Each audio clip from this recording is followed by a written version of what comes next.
You are looking at Julian's pronunciation guide, where we look at how to pronounce better some of the most mispronounced words in the world, like this other curious word. But how do you say what you're looking for today?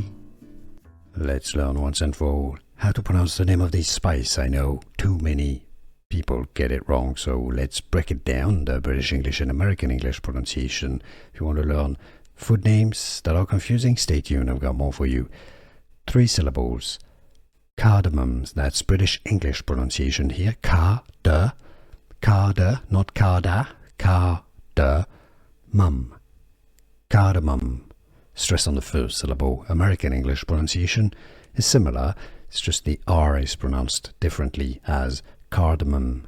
Cardamom, American English pronunciation, or cardamom, British English pronunciation. And now you know. Here are more videos on how to pronounce more confusing words and names too many mispronounced. Like this video if you found it useful. I appreciate your support. I'll see you soon, and thanks for watching.